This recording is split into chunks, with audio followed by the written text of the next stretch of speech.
श्वेता, अगर सत्ता परिवर्तन लक्ष्य है तो इसका सीधा लेना देना यूक्रेन के मौजूदा राष्ट्रपति जेलेंस्की से है। रूस कहता है कभी कि वो तो पोलैंड भाग गए हैं, वो बीच बीच में आते हैं सामने, वो कहते हैं हथियार मत डालो, आप हथियार उठाओ, लड़ते रहो, ये करो। ये सत्ता परिवर्तन पर जो मामला पूरी जंग का इस वक्त टिका हुआ है वो सीधा जेलेंस्की से रिलेटेड है।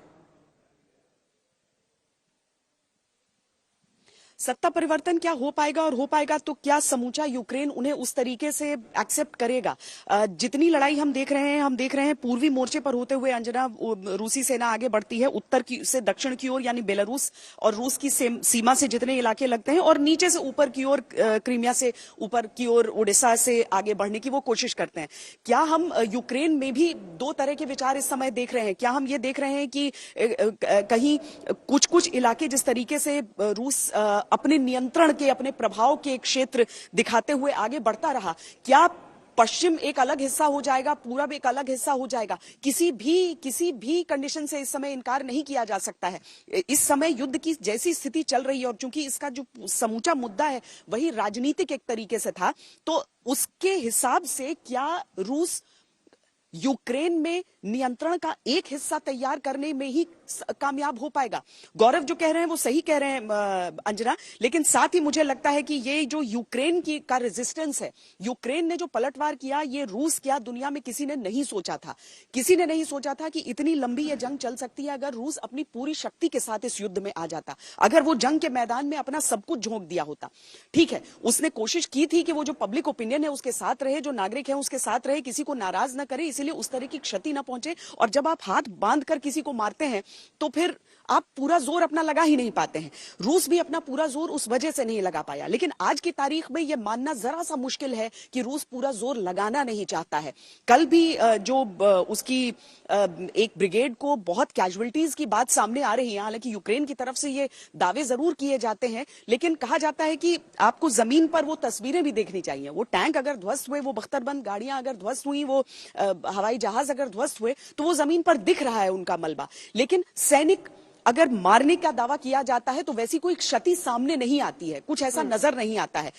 रूस अपनी राजनीतिक नियंत्रण को बनाने के लिए, यहां पर तख्ता पलट करने के लिए क्या यूक्रेन को दो फाड़ भी करेगा, ये सवाल भी लोगों के मन में अब उठने लगा है।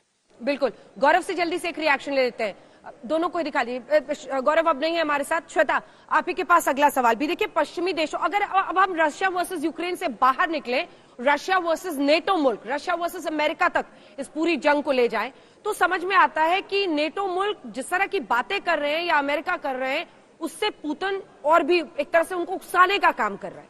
फिर पुतिन जवाबी, अब पश्चिमी देशों के पास उनका मीडिया, उनका प्रोपेगेंडा का पूरा मशीन है जिसमें वो इंटरनेशनल विलेन के तौर पर पुतिन को दिखा रहे हैं। तो इधर पुतिन बार बार न्यूक्लियर प्लांट्स एक के बाद एक, जिसमें ज़ैपोरिज़िया के बाद अब अगले न्यूक्लियर पावर प्लांट तक उनके 10 किलोमीटर दूर तक पहुंचने की खबर है। इन सबके बीच न्यूक्लियर युद्ध में कहीं ये जंग तब्दील ना हो जाए, ये विश्व को सबसे बड़ी चिंता इस वक्त लग रही है, और इसीलिए पूरे विश्व की नजरें टिकी हुई हैं इस वक्त पुतिन के अगले कदम पर। श्वेता, अंजना, एक ही तर्क दिया जाता है इसके खिलाफ, वो कहा जाता है पुतिन पागल नहीं है। लेकिन जिसने आक्रमण इस तरीका का कर दिया हो, उसके बाद क्या उसकी बातों को हल्के में लिया जाए? क्या ये न सोचा जाए कि जो कोई करने से पहले 1000 बार सोचेगा, वो पुतिन करने से पहले एक बार भी सोचेंगे? इसीलिए सब बहुत बेचैन है। और रूस के विदेश मंत्री की तरफ से अगर इसी तरह का एक बयान आ जाता है तो उन आशंकाओं को वो और बल दे देता है। अभी पूरे के पूरे यूरोप के जो देश हैं अंजना, यहां तक पहुंचने के लिए एक बहुत लंबा रास्ता मुझे तय करना पड़ा। फिनलैंड, क्योंकि अभी हवाई रास्ता यहाँ का खुला नहीं है। फिनलैंड की बात हो जाए, पोलैंड की बात हो जाए, वहां पर जिस तरीके की हमारी बातचीत हुई है, खासकर जो कूटनीति के जानकार हैं उनसे, उन सब का ये कहना था कि अब सारे के सारे देश ये सोच रहे हैं कि तटस्थ नहीं रह सकते हैं इस समय, और अपनी तैयारियों की भी बात है। और हर एक व्यक्ति चाहता है कि किसी भी तरीके से अगर जरा सी भी आशंका हो तो उससे बचा जा सके। और जहां तक वो एक नैरेटिव की भी जंग चल रही है कि हाँ या नहीं, तो अंजना, हमारे हाथों में माइक्रोफोन देखने के बाद लोग सीधा सीधा ये पूछते थे कि क्या भारत में भी कोई नैरेटिव चल रहा है। टूटी फूटी अंग्रेजी में वो ये जानना चाहते थे कि रूस की खबरों का कितना प्रभाव वहां पर है, क्योंकि उनको ऐसा लग रहा था कि यहाँ पर रूसी खबरें बहुत ज्यादा लोगों तक पहुंच रही हैं उनके मोबाइल फोन्स के जरिए, उनका एजेंडा, उनका नैरेटिव बहुत हद तक चल रहा है। तो ये लड़ाई कई मोर्चों पर लड़ी जा रही है, लेकिन अभी आपने बिल्कुल सही कहा है कि दुनिया को सिर्फ एक बात का डर है कि कहीं परमाणु की तरफ इशारा न चला जाए, क्योंकि कोई भी इस बात से गुरेज ही नहीं कर रहा है। रूस में कोई इस बात से रुक ही नहीं रहा है, गुरेज नहीं कर रहा है कि क्या परमाणु युद्ध हो सकता है। वो तो चाहते हैं कि लोग सोचें, हालांकि ये डेटरेंस है, हालांकि ये है कि युद्ध अंत करने का हथियार होता है, युद्ध न शुरू करने की बात होती है तो परमाणु की बातें कही जाती हैं, लेकिन क्या उसे एक हथियार के तौर पर युद्ध में इस्तेमाल कर लिया जाएगा? क्योंकि एक छोटा केंद्र तो है नहीं जहां पर उसका असर होगा। परमाणु का तो मतलब है कि आपका बहुत विस्तृत इलाके में उसका प्रभाव होगा।